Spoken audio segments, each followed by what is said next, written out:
Bahkan Pak, ada operator sampai nangis pada saat apa? Kita kan udah punya broadcast. Di radio kan ada, kita punya radio, kita pasang radio di tambang, di site. Itu anaknya suruh ngomong, ayah hati-hati di bekerja ya, ayah kalau bekerja jangan lupa istirahat sebagainya.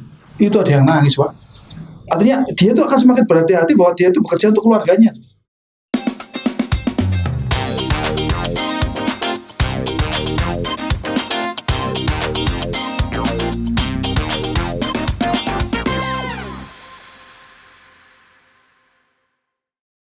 Halo pemirsa, selamat datang kembali bersama saya Teguh Sri Pambudi, Chief Editor atau Editor-in-Chief SWA.co.id, bagian dari SWA Media Group.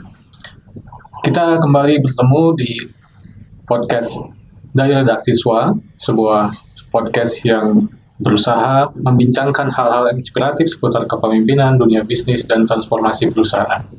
Kali ini kita akan berbincang topik yang menarik, yaitu HSE atau Health, Safety, and Environment Champion 2025. Topik ini kami angkat sebagai perbincangan lebih lanjut dari majalah SWA yang sudah terbit, mengangkat tentang HSE Champion 2025. Kami selalu berusaha rutin mengangkat topik ini setiap tahun, karena kami ingin mendorong praktik HSE yang terbaik di kalangan dunia korporasi Indonesia, sehingga bukan hanya menjadi perusahaan yang mencari profit, tapi juga memperhatikan faktor kesehatan, lingkungan, dan keselamatan kerja. Saya beruntung bisa kedatangan dua tamu yang istimewa. Yang sebelah kiri saya ini Pak Tutut Rahendro. Beliau adalah Direktur PT Kalimantan Prima Persada. Selamat datang Pak Tutut. Ya, terima kasih banyak sudah hadir. Dan Pak Rudianto. Beliau adalah Ketua Komisi 3 Dewan Keselamatan dan Kesehatan Nasional. Saya akan mulai dulu dengan Pak Tutut nih. Pak, ini Kalimantan Prima Persada atau KPP menjadi salah satu champion dari HSE untuk tahun 2025. Nah, boleh bercerita Pak ya, ini kan KPP adalah mining kontraktor ya. Seberapa penting nih faktor HSE di perusahaan KPP ini? Karena yang saya dengar kalau ada masalah itu tambang bisa tutup terus seminggu, 2 minggu Pak. Betul. Bisa ceritakan Pak, seperti apa sih sebenarnya dinamikanya? Baik, makasih Pak Teguh. Assalamualaikum warahmatullahi wabarakatuh. Waalaikumsalam.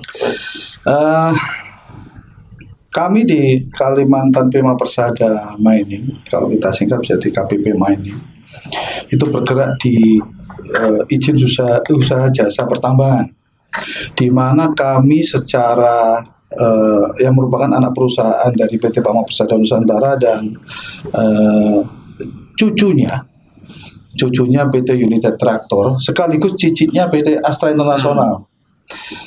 Kalau dibilang bahwa perusahaan tambang itu atau kontraktor tambang ini, kita pertama satu, kita itu harus mentaati aturan pemerintah, regulasi pemerintah kita taati. Itu menjadi suatu, kalau di istilahnya di Astra itu catur dharma kita, itu harus ada regulasi. Di tempat kita pun juga ada seperti itu. Yang jelas bahwa regulasi harus kita taati. Tentunya untuk mencapai regulasi yang kita taati itu, kita masuk ke dalam dunia pertambangan, masuk ke dalam pemilik tambang itu jelas, harus jelas dari regulasinya, dia masuk izin usaha pertambangannya sudah ada surat izinnya sebagainya, kemudian secara RKAB-nya sudah disetujui oleh pemerintah. Nah, hanya saja kalau kita ngomongin dunia pertambangan, tentu kita ngomongin juga alat-alat yang akan beroperasi di sana, Pak. Alat berat ya. Alat-alat berat. Nah, alat-alat berat yang beroperasi di sana itu bukan dari kalau satu unit pasti biasanya beratnya itu memang betul berat, karena beratnya itu rata-rata bisa sampai 100 ton, 200 ton yang akan kita operasikan. Nah, itu tentunya punya risiko yang tinggi, satu. Yang kedua, bahwa lokasi tambang itu kan kondisinya ekstrim, dan tentunya kita itu harus bisa mengidentifikasi kondisi tambang itu seperti apa untuk bisa menyebut tambang itu layak atau tidak untuk kita operasikan. Itu harus ada kajian-kajian yang jelas, karena ini menyangkut orang yang bekerja di sana. Yang berikutnya adalah masalah people-nya, Pak. People ya. Kalau kita ngomongin masalah people, orang yang kita bekerja dengan kita itu kan orang dari berbagai macam pendidikan. Dalam artian gini, itu ada, kalau yang masuk dengan kita itu ada dari SMK, kemudian ada yang dari D3, ada yang S1. Kemudian dari situ mereka itu akan masuk ke tempat kita. Nah, mereka kan baru. Kalau mereka baru melihat kondisi tambang, pasti dia itu akan merasa tambang awalnya dia itu masuk tambang itu seperti apa ya. Nah, melihat kondisi seperti itu, maka tugas kami untuk bisa mendevelop mereka agar pada saat masuk tambang itu dia dalam kondisi siap untuk bekerja. Yang berikutnya, tentunya kalau sudah itu semua terbentuk, maka kita harus buat sistemnya. Nah, sistem inilah yang kemudian bisa, harapannya bisa satu dari sirkulasi kita sudah bisa sesuai, karena kan pemerintah punya aturan Permen 1827 yang terkait dengan SMKP. Kemudian itu harus kita jalani. Yang berikutnya, orang yang tidak paham tentang safety harus kita ajarin. Bagaimana dia itu harus peduli terhadap keselamatan, bagaimana cara menggunakan APD yang benar, bagaimana dia harus tiap hari menggunakan helm misalnya, itu harus kita ajarkan ke mereka. Yang berikutnya dari sisi engineering-nya, tambang itu jangan sampai tambang itu membuat itu longsor, jalannya licin dan sebagainya. Itu menjadi suatu kewajiban bagi kami untuk membuat bahwa yang namanya tambang itu aman. Jadi tugas kami pada saat kita masuk ke dunia pertambangan itu menjadi kunci utama untuk bisa berjalan dengan baik atau tidak. Dan seperti itu Pak Teguh. Jadi bagi kami pada saat kita komitmen kami untuk bisa membuat yang namanya KPP mining untuk masuk ke dalam suatu dunia pertambangan itu harus betul-betul firm. Jadi istilahnya high investigation risk assessment-nya atau tambahan lagi opportunity risk assessment-nya itu harus kita dapat dulu. Ya. Supaya kita itu masuk dalam kondisi aman buat kita semua. Seperti itu Pak. Oke. Saya kebayang sih karena roda-roda itu kan gede-gede ya, besar-besar. Itu 2 meter Pak. Ada yang 2 meter itu. Ya. Iya, dan lagi medannya juga Medannya. apalagi tambah cuaca ya. Cuaca. Iya. Nah, ini Pak Tutut ini sebagai kontraktor kan ada si pemilik tambang. Oke. Apakah dalam konteks ini ada persyaratan katakanlah standar HSE-nya internalnya KPP mining dengan kontraktor pemilik tambang punya, itu biasanya gimana Pak? Pemilik tambang itu ya alhamdulillah ya Pak ya, kita itu di perusahaan yang sangat-sangat bisa memberikan pelayanan terkait dengan masalah keselamatan ini. Kami pun juga sudah punya namanya sistem integrated KPP management system. Nah, di situ ada namanya safety juga. Nah, pemilik tambang itu sangat berharap perusahaannya masuk ke tempatnya dia itu adalah perusahaan yang sudah firm untuk masalah keselamatan. Sehingga apabila mereka tidak berkeinginan siapa sih Pak yang mau orang bekerja di tambangnya dia tapi tiap hari celaka, ada orang yang celaka, ada orang yang insiden, ada macam siapa yang mau. Maka dari itu harus ada perusahaan yang firm dulu, sudah dibuktikan dulu bahwa kita tuh punya syarat-syarat terkait dengan masalah keselamatan itu. Maka dari itu karena di perusahaan pemilik tambang itu punya keinginan bahwa yang apabila masuk itu punya syarat safety-nya harus benar. Tadi tidak hanya safety aja, hot juga itu harus benar juga, terminate dengan baik juga. Maka kami pun sendiri ya di Board of Director kami itu sangat-sangat berharap bahwa kita itu masuk dan kemudian menjalankan operasional istilahnya jangan sampai ada insiden. Iya. Karena tadi ya konsekuensinya itu, kalau ada insiden itu kita bisa rugi berapa juta dolar? Sekitar bisa deh puluhan juta dolar. Puluhan juta dolar. Mengerikan. Ya, pemirsa, KPP ini salah satu dari finalis yang kami undang. Jadi kami melakukan seleksi yang cukup ketat. Nah, salah satunya juga selain akhirnya nanti diundang kemudian untuk presentasi di depan Dewan Juri. Nah, salah seorang di antaranya adalah Pak Rudianto. Ini adalah Dewan Juri yang menilai sejauh mana praktik HSE lulusan-lulusan ini. Nah, Pak Rudi, Iya. apa kesenjangan paling krusial yang Bapak temukan dalam praktik HSE di perusahaan-perusahaan peserta HSE Champion 2025 ini, Pak? Baik, terima kasih Pak Teguh, Pak Putut. Assalamualaikum warahmatullahi wabarakatuh. Waalaikumsalam. Ini menarik sebenarnya ketika kita bicara tentang penilaian. Terus terang ketika kami mensortir itu, pihak dari penyelenggara itu sudah memberikan sesuatu yang benar-benar ketat. Jadi kalau kita ngelihat leverage-nya rata-rata sudah cukup bagus. Memang masalah HSE tadi disampaikan oleh Pak Putut juga, dia punya namanya kekhasan masing-masing dari setiap sektor. Nah, disinilah kemudian kalau menurut saya, setiap sektor ini dia pasti punya sesuatu yang paling tidak suatu suasana yang berbeda, challenge yang berbeda, melihat resiko itu dengan suatu hal yang mungkin pendekatan yang berbeda. Inilah challenge dari para juri untuk bisa memastikan. Kira-kira apakah dia punya suatu aspek yang katakanlah bisa melihat K3 itu HSE itu sebagai suatu yang generik, dan itu adalah bagian dari namanya resiko dia dalam melakukan kegiatan sehari-hari. Nah, di situ kemudian kita mulai bergerak melihat kepada yang namanya aspek tersebut. Contohnya kan misalnya ada rumah sakit ya, tentunya akan sangat berbeda dengan misalnya tadi disampaikan di pertambangan. Kemudian juga ada konstruksi ya, yang memanage orang sedemikian besar banyak ya, dan rata-rata bisa dikatakan challenge-nya tadi sama. Awareness dari masing-masing industri itu berbeda terkait dengan namanya K3 ya.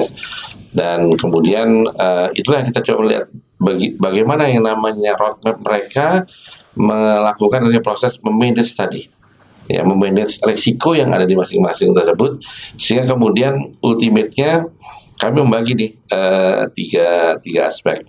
Mana perusahaan yang memang tadi disampaikan Pak Putri juga adalah biasanya di first state itu hanya comply kepada namanya regulations.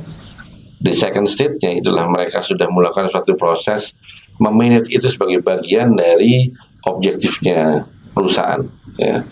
Baru yang ketiga ini yang selalu disebut oleh kami di judul beyond dari namanya HSE itu sebagai suatu yang katakanlah very strategic objektif yang dan menjadi yang namanya suatu hal yang sifatnya katakanlah menjadi tujuan utama perusahaan, tidak hanya semata-mata bahwa terjadi yang namanya tadi ada namanya loss dan sebagainya, itu hanya part dari, tapi beyond HSE sudah melihat termasuk ke yang namanya social impact. Ya, social impact. Ya, itu mungkin Pak Teguh yang kita lihat di board of jury untuk melihat tersebut. Ya. Oke. Ini Pak, jadi menarik nih. Ada yang comply, kemudian ada yang kemudian part of objective, dan kemudian beyond. Nah, kalau Bapak sebagai juri ya, mungkin ada pandangan. Bagaimana sebenarnya perusahaan memahami dan mengukur safety maturity level mereka supaya tadi bukan cuma kepatuhan administratif atau comply itu gimana sih Pak? Betul. Jadi kita melihat begini, ini kembali kepada si para katakanlah pemilik kewenangan tertinggi di perusahaan. Ya, kita pertama melihat seberapa jauh mereka awareness mereka terhadap namanya risk tersebut. Ya, apakah dia hanya dia hanya dapat yang namanya informasi dari yang namanya laporan, atau dia istilahnya betul-betul memahami bahwa ini resiko ini sesuatu yang dekat dengan namanya katakanlah kegiatan dia, gitu ya. Saya ambil contoh pada saat presentasi kita bisa melihat siapa yang presentasi, apakah seorang presiden direkturnya. Jadi itu menunjukkan keseriusan dia, dan apakah dia hanya seorang HSE, VP HSE-nya, manajer atau seperti itu. Dan kita juga bisa lihat bagaimana yang namanya enthusiastic dia tentang pemahaman safety secara yang namanya leadership-nya ya.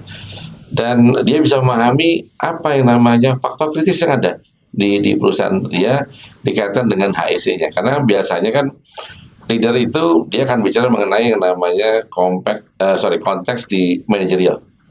Ya, only managerial achievement ini biasanya financial, operational dan sebagainya.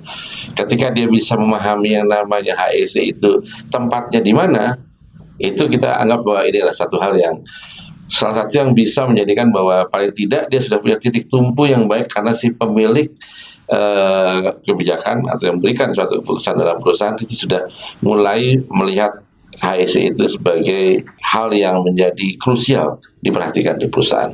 Ya, Ya. Menarik. Jadi faktor leadership ini itu sih pentingnya. begitu berperan ya. Betul.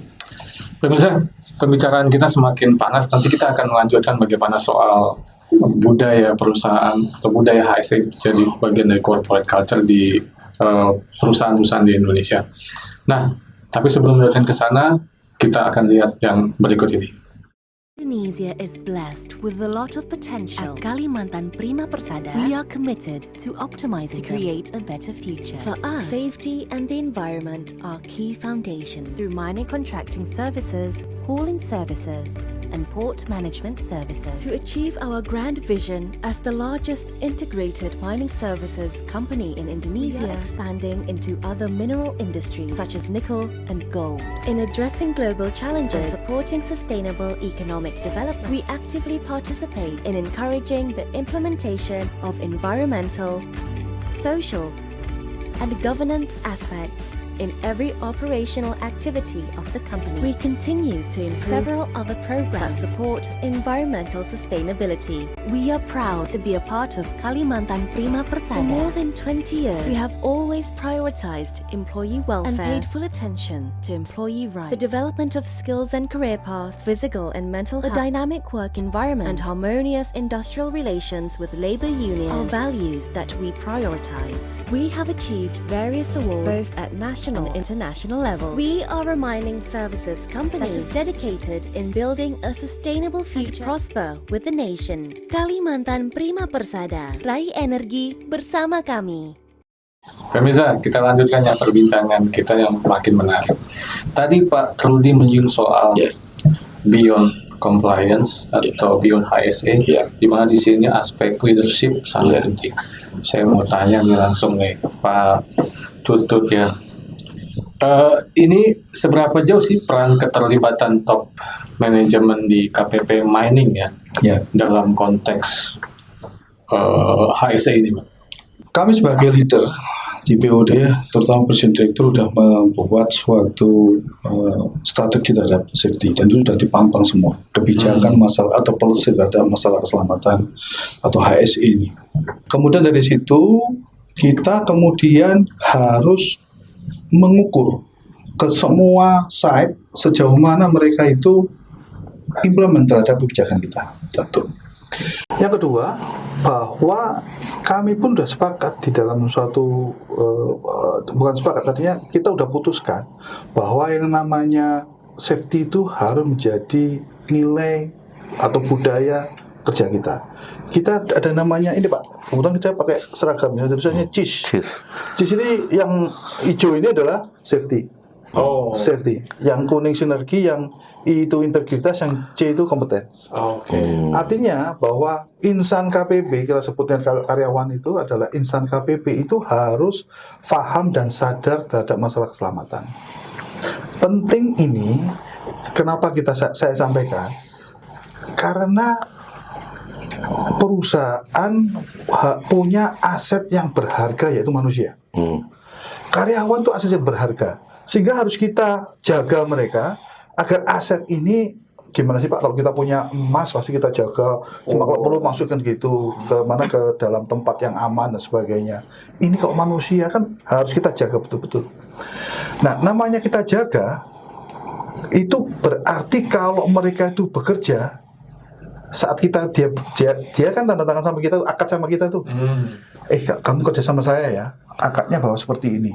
Tapi pada saat dia berjalan itu kan hubungannya dengan keluarganya yang di rumah sana. Yeah. Ibunya ngasih izin, tolong hati-hati ya, harus restunya orang tuanya gitu. Nah, bagi kita, mereka berangkat itu menunjukkan bahwa dia bekerja tempat kami yang resikonya itu sangat berbahaya. Makanya dari itu kita buatkan suatu sistem yang harus bisa membuat mereka itu aman. Makanya setiap kali kebijakan yang sudah kita keluarkan di lapangan itu melakukan apa saja, dan itu kita pantau Pak. Kita pantau. Caranya apa? Kalau kami di BOD meeting itu selalu yang bahas pertama kali tiap minggu itu adalah masalah keselamatan. Ada kejadian apapun, itu kita yang harus pertama kali tahu. Terkait dengan masalah kebijakan itu kan juga tidak hanya masalah di keselamatan aja, tetapi termasuk kesehatan karyawan pun juga selalu terlaporkan ke kita. Termasuk hal-hal yang terkait dengan lingkungan, kita selalu bahas tuh Pak. Kebetulan kita lagi aktif di ISG ya. Kita bahas rutin tiap minggu. Jadi hari Jumat itu kita harus bahas masalah lingkungan ISG. Terkait dengan ISG kan di dalamnya juga banyak, termasuk safety-nya juga di dalam seperti itu. Nah itu pun juga kita sampaikan juga.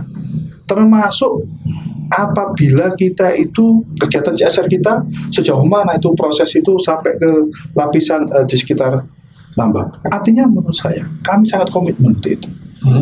Kita berharap bahwa perusahaan ini bukan perusahaan yang membuat orang celaka intinya gitu.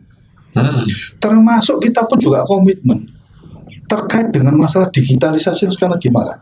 Untuk itu maka karyawan yang sekarang bekerja di lokasi itu kita lengkapi yang namanya kita sebut the fit Pak, tanda digitalisasi fit. Jadi orang itu kalau bekerja dia itu kita bisa ukur berapa lama dia itu tidur. Minimum 6 jam.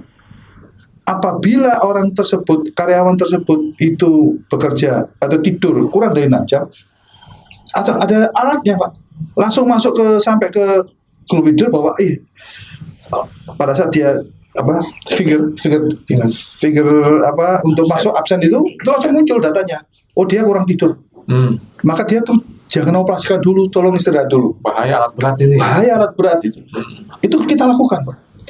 Yang berikutnya kita pun juga di unitnya sendiri kita lengkapi. Kita lengkapi apabila itu kecepatannya di atas misalnya kalau 40 km per jam, itu langsung alatnya muncul. Itu langsung bisa menginformasikan, mengintervensi ke lokasi bahwa alat ini kecepatan tinggi. Yang berikutnya juga itu kita lengkapi Pak, kalau di dump truck kita lengkapi apabila itu ada kendaraan di depannya itu, terutama dump truck yang kecil Pak, yang ukuran 30 ton untuk ngangkut. 30 ton itu kecil Pak, termasuk kecil Pak. Itu pada saat dia itu posisinya dia itu berhenti mendadak, itu dia berhenti.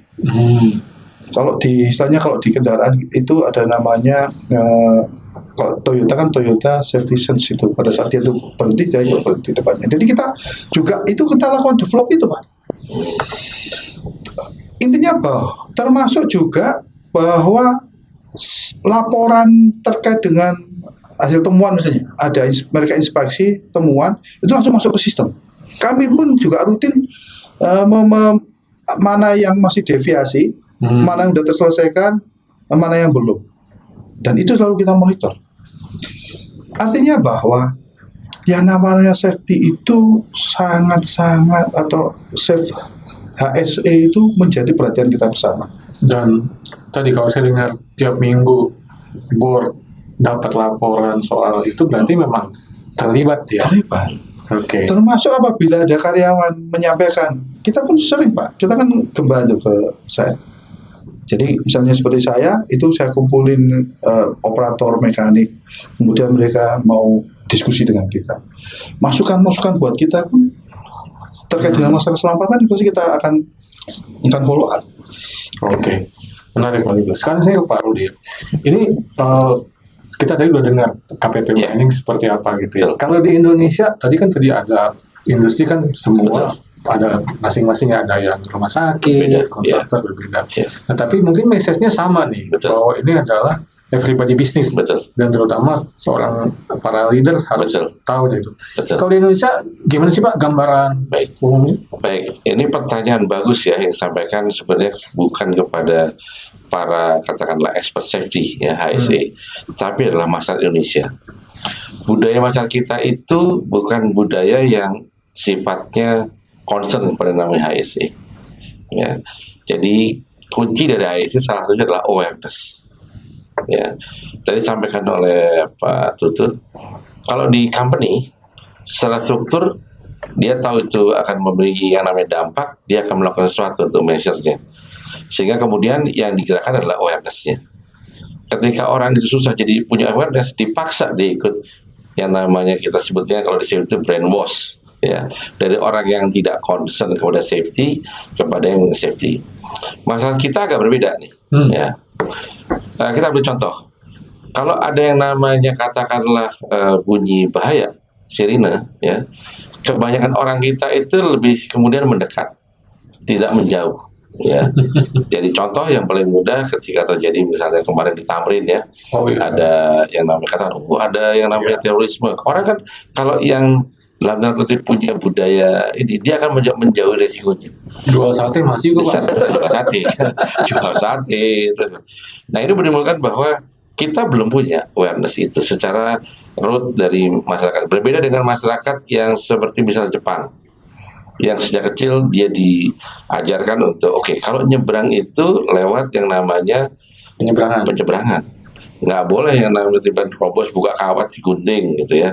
Nggak boleh berlawanan arah, ya. Itu ada sesuatu yang kemudian ditanamkan kepada dia bahwa budaya dia itu secara yang namanya individu sudah concern. Ketika dia masuk ke yang namanya perusahaan, pasti dia akan memiliki paling tidak satu norma yang sama. Jadi saya paham kenapa Dutut harus melakukan seperti itu. Karena ketika yang namanya semua individu masuk ke perusahaan yang nggak concern yang namanya HSE, ya tergantung level aparat masing-masing, sehingga harus diatur. Itulah yang kemudian juga kita lihat. Ini harus menjadi sebuah budaya, dan budaya itu harus melalui yang namanya proses awareness tadi. Awareness yang bisa dibilang ini kan industri formal, ya. Jadi kalau di formal sektor itu sudah bisa berjalan dengan aturan standar dan sebagainya. Challenge-nya adalah informal sektor, karena pekerja kita kan dengan sektor-sektor tertentu tidak hanya yang tadi disampaikan di misalnya industri kesehatan dan sebagainya. Bagaimana mereka yang misalnya berjualan di jalan, ya. Bagaimana mereka yang kemudian bekerja di perkebunan yang milik sendiri, ya. Yang pasti itu kan pekerjaan yang pasti memiliki resiko juga, ya. Nah, resiko inilah yang kemudian harus dibuat awareness-nya. Memang harus pergerakan. Formal sector harus ikut mendorong terbentuknya di informal sector. Makanya tadi keluarganya diajak juga, ya. Ada konteks yang namanya off the job safety, ya. Jadi safety itu nggak hanya di lingkup pagar perusahaan. Dia di lingkup pagar perusahaan dia mengikuti semua aturan. Begitu dia keluar dari yang namanya pagar tersebut, ngebut-ngebutan juga, ya. Nggak concern mengenai masalah yang namanya safety dan sebagainya. Walaupun sebenarnya kenapa ada off the job itu, kalau terjadi kecelakaan atau sesuatu yang tidak diinginkan, kan dia sebagai pegawai formal di cover juga oleh yang namanya perusahaan. Ya, itu ada indirect effect yang memang harus di cover. Nah, konsep ini nggak begitu familiar, ya, di dalam yang namanya budaya kita, gitu, ya. Di budaya kita. Jadi challenge-nya menurut saya ini agak sedikit struktural, ya. Bagaimana kita membentuk generasi muda kita lebih concern dari awal, misal dari katakanlah pendidikan dasar sampai kepada yang namanya mereka pada harus bekerja, gitu.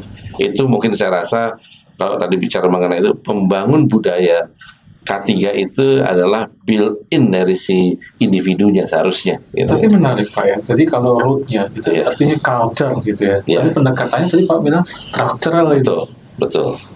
Itu menarik sekali. Itu karena memang dibutuhkan tentunya, ya. Tadi mungkin Pak Teguh bilang sektor yang sifatnya formal itu mudah. Bikin aja namanya peraturan standar atau ikuti standar di luar, seperti Pak Tutut pasti ada yang namanya standar internasionalnya, tinggal compliance saja, membina yang namanya compliance tersebut sampai kemudian menuju culture yang istilahnya diharapkan. Tapi bagi mereka yang tidak punya katakanlah ya reference, ya kalau misalnya bawa Pak katakanlah ke taman kota, gitu, ya. Siapa yang bertanggung jawab dengan taman kota ketika ada yang misalnya fasilitas yang namanya olahraga yang sekarang, ya, yang kemudian tiba-tiba bisa menyebabkan celaka, ya kan? Sekarang banyak kan kita taman kota menyediakan beberapa, misalnya juga tempat bermain anak-anak, tempat hiburan juga, ya. itu adalah satu concern yang menurut saya harus mulai dilihat ya. Jadi sebenarnya nation problem Pak. Ya, nation problem. Kalau menurut pendapat kita Di Dewan. di Dewan ya, kemudian juga di asosiasi, kita mulai bergerak dari yang namanya formal ke informal dan juga ke yang namanya public domain. Ya, public domain ini kalau di beberapa negara yang maju ya, misalnya kalau saya pernah lihat di Inggris misalnya, ada jingle nih, ada jingle di radio ataupun di apa, orang tahu tentang HSE. Misalnya naik kereta di Inggris itu kan ada Mind the Gap. Nah, itu udah menunjukkan bahwa itu dari tahun-tahun berapa sebelumnya udah bilang Mind the Gap. Ketika ada antara platform kereta ada jarak, terjadi kecelakaan, diingatkan kepada masyarakat. Itu salah satu caranya, Pak. Saya kalau di public transportation tuh sudah mulai betul. Di kereta api itu. Betul. Ya. Nah, gitu. Tapi ini menarik kan Pak Tutut ya. Tadi kan kalau perusahaan bikin regulasi harus ikut warna segala macam. Tapi tadi singgung soal jingle aja untuk membuat supaya fun juga membudaya itu di KPP Mining gimana? Jangan Pak. Jadi kami gini, kebetulan kan budaya kita itu kan sudah kita bentuk CIS itu tadi, sehingga kita ada yang namanya CIS ya. Lomba ini kita punya lomba juga yang akan kita gulirkan tiap tahun, itu akan ada pemenangnya. Prioritas untuk culture itu super menarik ini. Prioritas untuk culture ini apabila mereka itu menyampaikan tentang bagaimana budaya safety mereka. Bahkan itu teman-teman tuh menyampaikan ke kita, biasanya kalau misalnya dia mau direksi maksudnya. Ke direksi atau ke kita kan biasanya kami jadi juri juga. Itu dia itu menyampaikan bahwa saat dia masuk biasanya pada saat dia masuk malam, itu kan anaknya atau istrinya kadang minta diantar ke pasar, minta diantar sekolah dan sebagainya. Padahal pada saat dia melakukan seperti itu kan ada timbul bahaya karena kurang tidur. Kemudian kita ajak itu, mereka itu inisiatif operator sama mekanik itu mengajak. Jadi kita lewat teman-teman saat itu mengajak mereka untuk ayo lihat tambang yuk, seberapa bahayanya si tambang itu. Kemudian dikasih pengajaran kepada mereka. Hati-hati ya Bu, Bapak ini bekerja. Kalau bekerja jangan diajak kemana-mana kalau siang. Kalau malam, kalau bisa suruh tidur aja Bu, malam jam berapa gitu. Nah pas saat cuti silahkan, itu bisa dilakukan. Nah itu ternyata mengena pada mereka. Bahkan Pak ada operator sampai nangis pada saat apa. Kita kan udah punya broadcast. Di radio kan ada, kita punya radio, kita pasang radio di site. Itu anaknya suruh ngomong, ayah hati-hati bekerja ya. Ayah kalau bekerja jangan lupa istirahat sebagainya. Itu ada yang nangis Pak. Artinya dia itu akan semakin berhati-hati bahwa dia itu bekerja untuk keluarganya. Berarti ini faktor keluarga dilibatkan. Kita libatkan. Karena apa? Safety itu HS itu jangan hanya ke karyawan aja. Keluarganya harus paham. Harus ngerti. Karena ayahnya atau anaknya itu harus tahu bahwa ayahnya itu bekerja untuk keluarga. Berarti ayahnya bekerja di lokasi yang berbahaya. Itu yang mereka harus paham. Intinya kita lakukan apa untuk itu? Ya menarik. Jadi kalau tadi ya cuma comply aturan, pakai apa namanya, topi kayak helm, misalnya sepatu macam. Tapi tanpa jiwa itu percuma Pak. Dan di sini dilibatkan lagi faktor emosi. Nih keluarga. Menarik ya. Pemirsa, ini pembicaraannya sangat menarik, tapi kita dibatasi oleh waktu. Yang jelas bahwa kami di SWA ini mengangkat karena topik ini karena memang tadi sejalan dengan Pak Rudi dan Pak Tutut bahwa orang Indonesia ini dikasih jembatan penyeberangan tetap aja lewat di bawahnya, gitu kan? Ngelas juga nggak pakai ini, istilahnya memang sakti-sakti atau gimana sih? Jadi memang kita ingin mendorong praktek HSE ini semakin meningkat dari tahun ke tahun. Pembicaraan tadi adalah bagian dari topik yang sudah kami angkat, yang bisa didapatkan di platform e-commerce di bawah ini, dan juga bisa didapatkan langsung di majalah SA, di redaksi majalah SWA. Juga dijelaskan bagaimana metodologinya dan siapa saja dari 20 perusahaan ini yang menjadi finalis dan pemenang para champion ini.